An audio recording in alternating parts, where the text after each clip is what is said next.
Good day everyone, my name is Captain Jack and welcome back to my channel. Today, as you can tell, we are talking about Space Engineers once again. So I actually had quite a lot of fun at the weekend testing out the latest Space Engineers public test. Did any of you get a chance to test it? Let me know your thoughts and opinions on it down below in the comments. I'd love to have a discussion with you on what you think of it. I'm going to be going over a few topics in this video, telling you my thoughts on it, what I think we should change, and what I've been recognising of some of the community feedback so far, so hopefully we can have a pretty cool roundup discussion of this by the end of the week on what we think should be changed of the public test, and what shouldn't. So yeah, let's get into it. Alright, so I managed to sit down on Saturday and streamed about 3 hours worth of the public test. I was joined by Finn, Drunken and Aaron, that's Last Iron Gamers, and we actually had quite a lot of fun playing with Space's test. I threw up a test server for the community. By the way, you should join my Discord, you get alerted when these servers pop up and they are free to join. Accessible for everyone. Anyway, the link's down below. So I threw up a server for community and we all got in and actually tested the game. Go Jeep of Destiny, go! Jeep of Destiny! Oh shit. So I can do this. Captain, it's all gone to shit! We're flying, Chief. Go, come on. We've still got power. I do quite like these new drop pods that they brought in. Oh dear God! What? I've just seen the stream. So I've got this, don't worry. Can somebody give me, like, a meeting coordinate? Yeah, go to Finn. Oh, Finn, give me a set of coordinates. like a glove. I was quite taken back by how much to change. Previously, I'd only been playing a different version of the game and not testing it in the full sort of multiplayer scenario with friends. Personally, I find I enjoy Space's survival a lot more with friends, so when I'm testing it with these guys, it's a lot more fun and I notice certain things there. Now, instead of taking the easy route, we thought to start on the moon, as we thought it'd be a bit more fun, even though the moon starting scenario in multiplayer now is kind of noted as hard. And yeah, it was quite hard to be honest. It wasn't easy. So yeah, basically, we had to struggle around finding ice because we thought to make a base not near the ice field. One bit of recommendation I can give to you, if you're going to start on the moon, settlement your base towards an ice field, or make sure you're bloody close to one, to be honest, because yeah, we kept having to make 5k trips over to get ice to fuel our base, which is running out of power. One thing we noticed very quickly is we did have a power issue on our hands. In order to run the basic refineries and things like that, we were suffering from a loss of power. We tried bringing up solar panels, and obviously then we faced trouble. The sun's gone around the other side of the planet, or moon in this case. We tried with a hydrogen engine, but we needed a lot of ice because the consumption of hydrogen in the engine is quite high. Now I'm not sure whether that's a thing to change or not, so I want to know your guys' opinions on it. But it was quite interesting to note down how much fuel the hydrogen engine actually took up. Someone actually put on the forums that 29 hydrogen engines are needed to replace one reactor, which I thought was quite a lot to be honest. But as someone pointed out, you are talking about nuclear fission compared to what was being powered from water, essentially. So it's like one small large reactor would generate 14.75 megawatts, sorry, I don't know why I said that, and one small hydrogen engine will generate 0.5 megawatts. That's quite a big comparison. So to replace one reactor, you need 14.75 divided by 0.5 equals 29.5. More than 29 hydrogen engines. Damn, that's quite a lot. And you've just got a really interesting picture, which I'll stick up on the screen now, of how many hydrogen engines compared to one reactor, which I find quite funny. And I think that's a small reactor, I think. I'll see a small grid large reactor. So damn, that's quite cool. There's a lot of people saying, you know, you don't want to have it make it too small because then it kind of makes them useless because you just use a reactor. So, following on from my last public test, I obviously criticised the way progression was handled, particularly because it was just a fading out of a menu. Well, I can now definitely report that progression is a lot more fun. The fact we now have a progression tree fits really well into the game and actually, you know, is a bit more effort, I feel. Because previously, the graying out of the menu, it didn't feel like the people were putting in that much effort, and by that I mean the developers. Just a quick note in this segment, this is more criticism on the development of the game, not a personal attack on the developers or anything. Didn't want anyone to get confused in this is just me criticising what I thought was not very good development in the game, so don't take it the wrong way.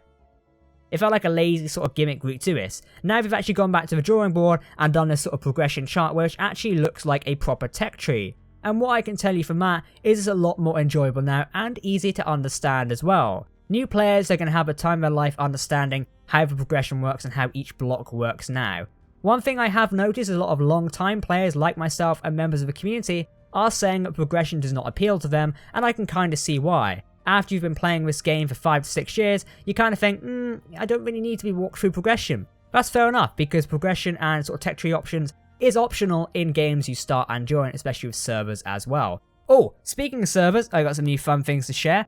The server software for Space Invaders has been expanded on for this major survival overhaul. Not only do we have chat login to catch people out now, muhaha, instead we also have voxel refresh tools available and an expanded trash removal, in order to cope and help with sim speed quite a lot. Those of you who play on my public servers know we frequently run into trouble with sim speed because people like building massive starred grids, which SE just isn't suitable for. So now with expanded trash removal options, it is going to be a lot more fun to play around with.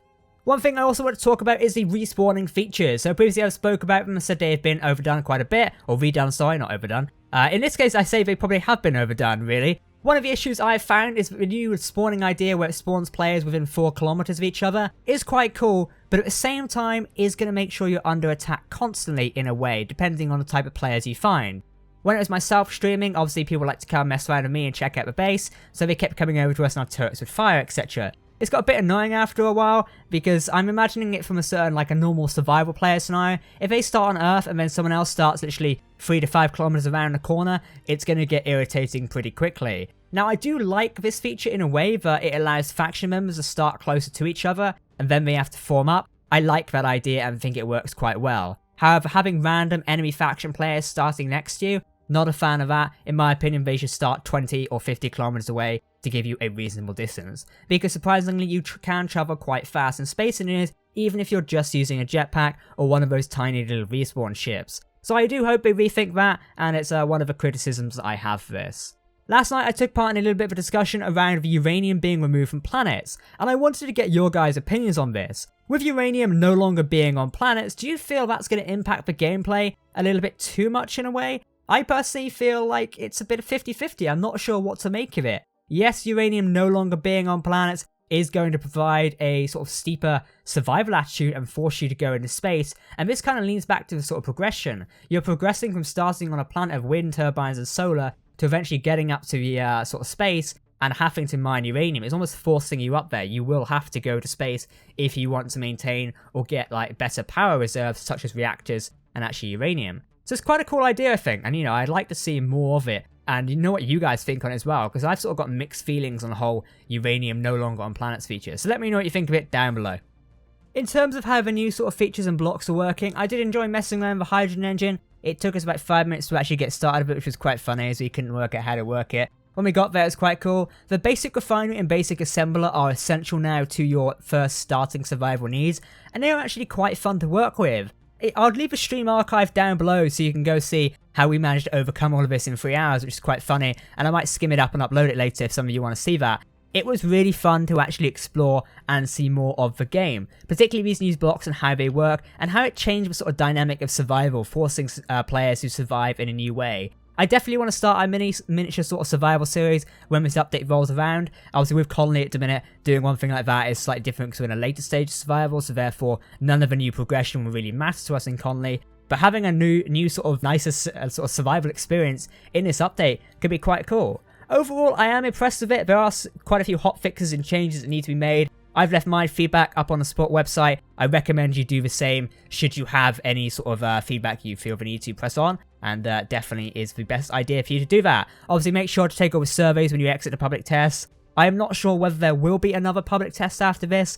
Keen have not given us any indication of when we might see one, or whether this is the last one and we might see a release sometime soon. I am just not sure. We'll have to wait for a blog post by Marek or an update by the Keen community managers. But hopefully we might see another one this week. It really depends on what they want to test. I would call this test quite a success considering it was held from Thursday to Monday, literally closed this morning, and yeah, I'd call it a success. But overall, I want to know your feedback on the test. Did you find this exciting? Is there certain things you change? Are you unhappy with the new blocks? And what else? Let me know your feelings and thoughts on this down below in the comment section. In the meantime, I've been Captain Jack, thank you for watching this, and I will catch you next time. Goodbye.